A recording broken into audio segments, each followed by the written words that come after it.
10 बजे के बाद वडेरा सोलंकी की आंख खुली तो उसे बताया गया कि सुबह 8 बजे से खानम उसकी मुंतजिर है।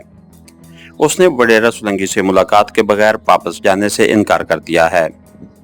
जो हुक्म साईं, उसके मुंशी ने जवाब तलब नजरों से वडेरा की तरफ देखा।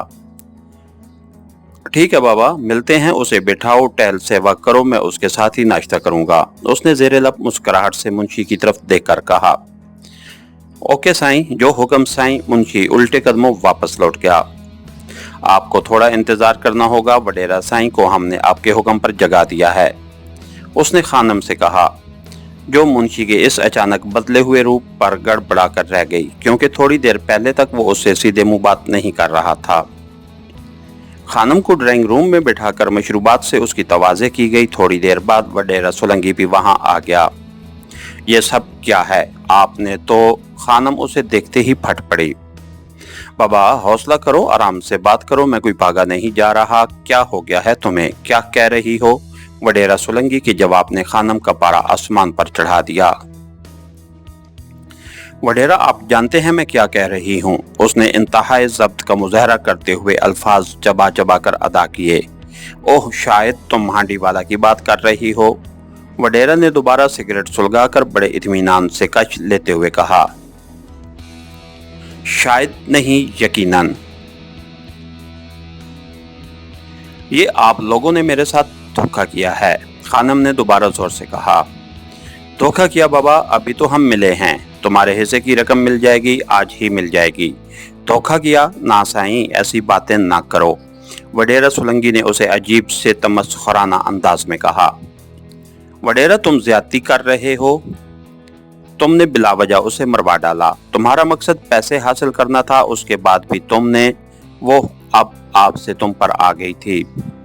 लेकिन मकार वडेरा सोलंकी बदस्तूर मुस्कुराता रहा। खानम बब्बा, किसी लड़के से गोली चल गई होगी, तुम्हें उसे क्या लेना देना? तुम तो ऐसे बाबा चीख रही हो जैसे वो तुम्हारा निकाह याफ्ता खामन था। उसने लापरवाही से हाथ हिलाया। वडेरा, तुम किसी गलत फहमी का शिकार हो, तुमने खानम को धोखा दिया है, ये मामूली बात नहीं। लड़की कहाँ है? तुमने तो कहा था कि उसे फौरन बाद ही मुझे सौंप दोगे, खानम ने आपे से बाहर होते हुए कहा। उसकी मुजरमाना जिंदगी में ये पहला मौका था जब किसी ने उसके साथ ये हाथ किया था। आ जाएगी, वो भी आ जाएगी। बाबा खानम, इधर ये डाकू लोग हमारी तरह पढ़े लिखे नहीं होते, किसी की बात कब मानते हैं। उन्हें तुम्हारी लड़की बहुत पसंद आ गई है, 2-4 दिन अपना मेहमान रखकर वापस लौटा देंगे। बाबा क्या करें, बेचारे जंगलों में जिंदगी बसर करते करते इंसान से जंगली हो गए हैं।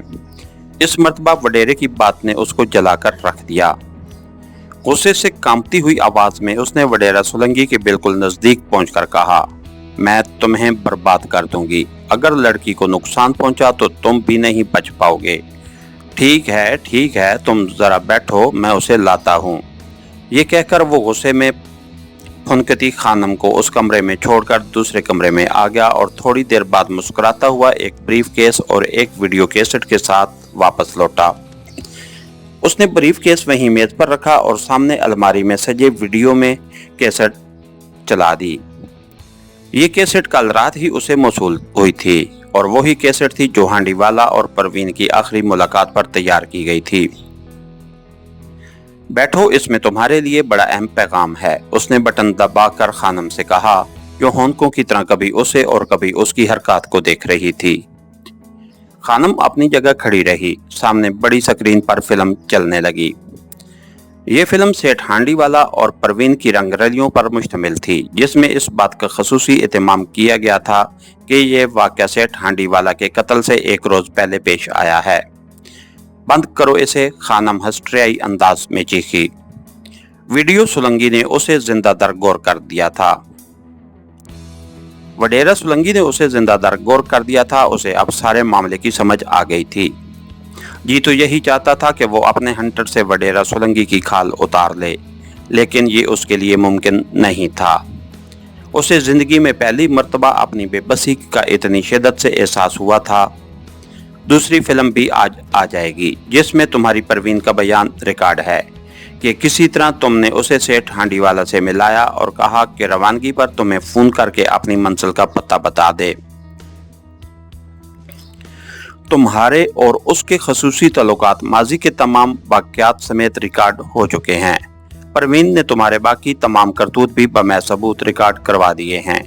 क्या करती बेचारी, ये डाकू लोग बिल्कुल दरिंदे होते हैं, दरिंदे।